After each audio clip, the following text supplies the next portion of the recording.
Le but de tout travail de recherche fondamentale, c'est justement d'allier la recherche clinique et le soin aux patients avec une meilleure compréhension des mécanismes de ces maladies pour justement arriver à proposer de meilleurs traitements.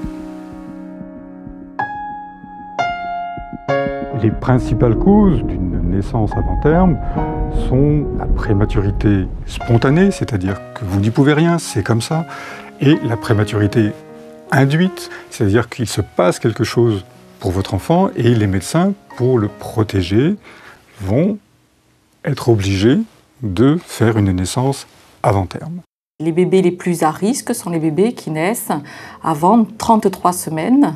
Alors nous, dans notre équipe, on fait des recherches qu'on appelle épidémiologiques, c'est-à-dire qu'on va suivre des enfants à risque d'avoir des anomalies dans le futur parce qu'ils sont nés prématurément, mais pour lesquels on ne sait rien, puisqu'il y en a un certain nombre qui vont se développer complètement normalement. Et la possibilité de pouvoir faire des comparaisons entre une population normale et des populations très prématurées est fondamentale pour les chercheurs. On s'intéresse donc à des enfants qui ont donc des troubles moteurs, qu'on appelle des paralysies cérébrales.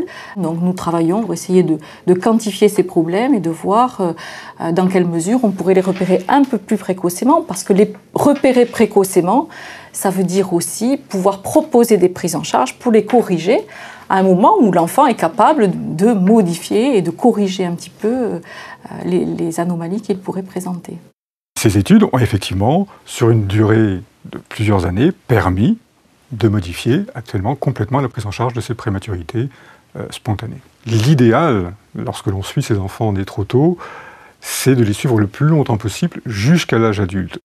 Notre unité s'intéresse depuis de nombreuses années en fait aux mécanismes qui gouvernent le développement du cerveau.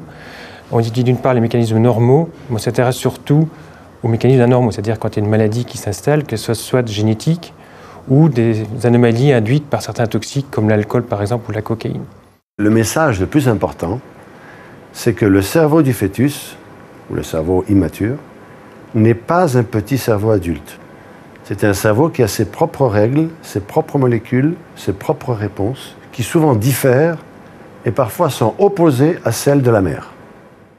Dans un premier temps, on essaie de comprendre comment, soit ces anomalies génétiques, soit ces facteurs d'environnement perturbent le développement cérébral et quelles sont les conséquences à long terme en termes de fonctionnement. C'est ça qui nous intéresse, c'est la fonction.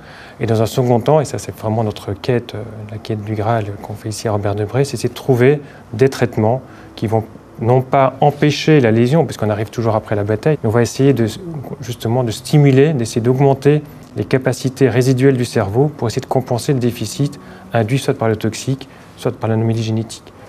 Il faut adapter au processus développemental les molécules qui lui conviennent. Il faut comprendre comment l'environnement joue un rôle sur les phases cruciales du développement du cerveau et comment l'environnement dans lequel le cerveau se développe peut être affecté par des molécules qu'on est amené à donner à la mère. Un jour, on arrivera à pouvoir manipuler suffisamment le cerveau après une lésion pour essayer de réparer et de récupérer en tout cas une certaine fonction. On a deux grands axes de recherche dans l'unité. L'un qui est donc ciblé sur le développement des fonctions du placenta avec l'objectif de forger des outils pour pouvoir diagnostiquer et dépister précocement des grossesses à risque. Et le deuxième grand axe dans l'unité, c'est de comprendre les signaux qui sont émis trop précocement et qui sont à l'origine d'un accouchement ou d'une menace d'accouchement prématuré.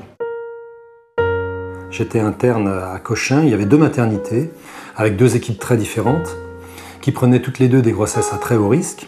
Et je me suis aperçu que pour les mêmes pathologies, les mêmes patientes, les conduites de temps en temps étaient diamétralement opposées. Et donc ça m'a donné envie d'essayer de savoir quelles étaient les pratiques réellement efficaces pour une situation donnée. Après la fécondation, très rapidement, en quelques jours, l'embryon n'a plus de quoi se nourrir. Donc il développe avec l'organisme maternel et donc avec l'utérus un organe qui est ce placenta. Donc la cellule essentielle du placenta, on l'appelle le trophoblaste. Et dans l'espèce humaine, ce qui caractérise ce trophoblaste, c'est d'être très invasif, c'est-à-dire d'enfouir profondément cet embryon dans l'utérus maternel. On s'intéresse au retard de croissance intra-utérin, c'est-à-dire au défaut de croissance pendant la vie intra-utérine du fœtus. Et on s'intéresse également à une pathologie tout à fait spécifique à l'espèce humaine qu'on appelle la prééclampsie. C'est une maladie de la grossesse et elle est liée le plus souvent au fait que cette invasion du trophoblaste dans l'utérus maternel s'est mal faite. Il y a un traitement préventif possible, mais il faut le donner tôt. Et pour l'instant, on n'a aucun moyen d'identifier les femmes qui vont faire cette maladie. Donc si on avait un marqueur là qui pouvait identifier correctement les patientes qui vont vraiment faire cette maladie, eh bien à ce moment-là, on pourrait leur donner un traitement en début de grossesse et éviter la survenue de la prééclampsie.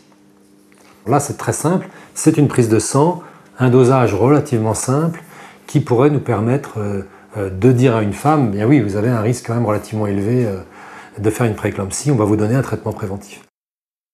Depuis 40 ans, les chercheurs essayaient d'isoler des cellules rarissimes parce que ces cellules rarissimes d'origine fétale portent l'ADN du fœtus et donc si on pouvait les isoler, qu'on pouvait les analyser, ça aurait été possible de faire un diagnostic des maladies génétiques sans amniosynthèse. On élimine les globules blancs et les globules rouges parce qu'ils sont plus petits et on retient sur une sorte de filtre les cellules fétales qui nous intéresse.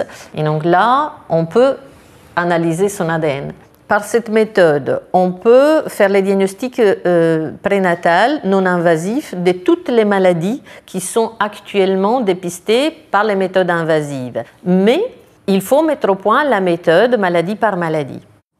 En partant de la thérapeutique des déficits immunitaires, donc des enfants qui sont obligés de vivre dans des bulles parce qu'ils n'ont pas de défense immunitaire, ont été développés des travaux de recherche pour d'abord identifier les populations cellulaires qui manquaient, et puis après de caractériser les gènes qui étaient responsables de ces pathologies. On peut avoir deux types de déficits, des déficits qui conduisent à un arrêt du développement ou une absence de fonction, ou au contraire, des déficits qui conduisent à une réponse exagérée qui va se retourner contre l'individu, ce qu'on appelle des maladies auto-immunes. Dans la mesure où la maladie génétique est connue dans la famille et que le gène impliqué dans cette maladie est connu, on va pouvoir rechercher, par des méthodes de biologie moléculaire et de génétique, la présence ou non de la mutation qui a déjà été responsable de la pathologie dans la famille. C'est un dépistage prénatal, le plus tôt possible, pour pouvoir apporter un diagnostic précoce. Donc s'il est comme les parents n'étant pas malades, il n'y a aucun souci. Si l'échographie que vous allez faire, je ne sais pas quand, dans quelques jours ou quelques semaines, montre que tout paraît normal, compte tenu de votre dossier, vous n'avez pas de facteur de risque particulier, si j'ai un conseil à vous donner, c'est de vous comporter comme si vous n'aviez pas eu de fécondation in vitro, d'aller dans une maternité qui ne prend pas en charge les grossesses à haut risque particulièrement, mais d'aller dans la maternité que vous voulez choisir, vous choisissez le médecin que vous voulez, vous vous comportez normalement et tout va très très bien se passer.